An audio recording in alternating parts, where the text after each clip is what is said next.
And the 27th, we're going to read from the 27th verse through the 45th verse. I got to read that much so you will have a somewhat of a good understanding of where we are, what we are doing, what we talking about. Second chapter, the 27th through the 45th verses. Okay, y'all got it?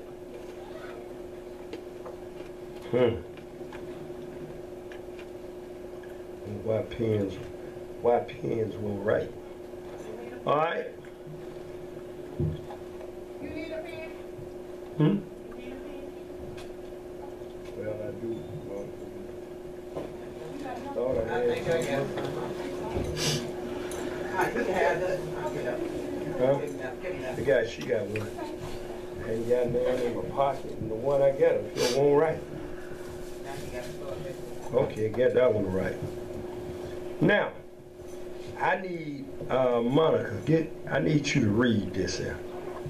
Okay, Michaela can read. Okay, that's even better. Daniel, the 2nd chapter.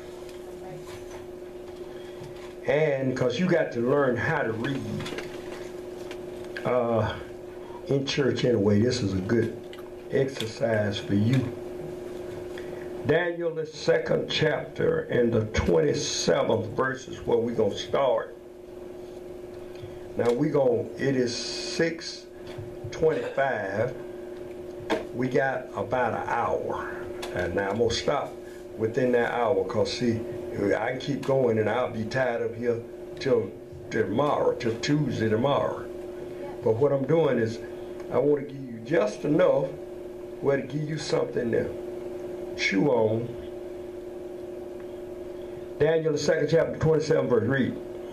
Daniel answered in the presence of the king and said, the secret which the king hath demanded cannot the wise man, the astrologers, the magicians, the soothsayers shew unto the king. All right, stop right there. Before you can deal with Revelation and all of the symbols that's in Revelation, you got to deal with Daniel. Revelation is, the word revelation means veil pull back. Veil pull back. Now, the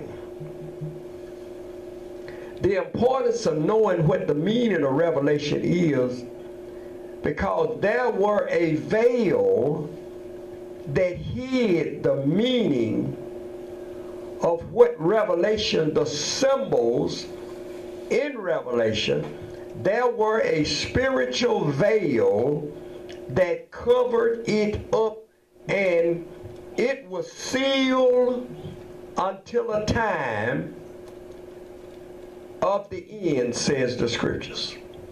But you first got to deal with Daniel. What Daniel is a prophetical book, one of the majors. And God was talking to Nebuchadnezzar, which was the king of Babylon, or the Chaldeans. All right? God saw fit. Now you don't have to try to write this down word for word, just hit the high spot. God saw fit to show what his intentions was to Nebuchadnezzar. Now Nebuchadnezzar was wicked, but why God chose to talk like this and keep everything shrouded in secrecy was to show himself strong in the behalf of Daniel, his servant. All right? So, after Daniel, Nebuchadnezzar had a dream. And the dream that he had You know how you can have a dream and you'll wake up the next morning, you know you dreamt something, but you can't say what it is. Because you can't put it in the word. You know you dreamed something, but you can't.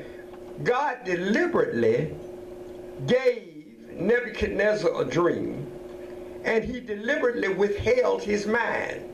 God can withhold our minds, that we can look at something and can't think what it is.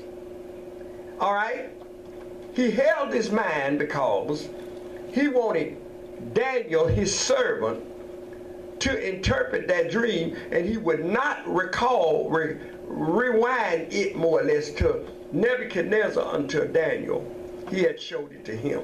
Now the 27th verse, here Daniel is asking the king, answered the presence of the king and said, the secret which the king hath commanded cannot the wise men, astrologers, magicians, soothsayers show unto the king? He was asking a question because the king was more committed to the soothsayers and the astrologers, and these are usually called witches, people that deal with the palm readers and the hand and all of that different stuff. These people are usually the black arts and the mysticism and the spiritual and all of this. You dealing with stuff that you ain't got no business fooling with. Now, next verse. Come on, Mr. Michaela.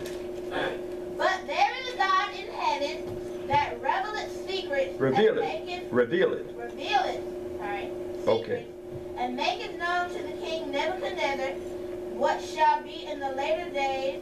Thy dream and the visions of thy head upon thy bed are these. Okay, now. Notice what he said. He said that, but there is a God in heaven that revealeth secrets and maketh known to King Nebuchadnezzar what shall be in the what? Latter days. Who is he talking to? Make known what's going to be in the latter days. Who is God? Who is he directing these words in Daniel 2 in 606 or 607 BC at that time? Who is he directing them? Huh? It's a prophetical word, but it's aimed at everybody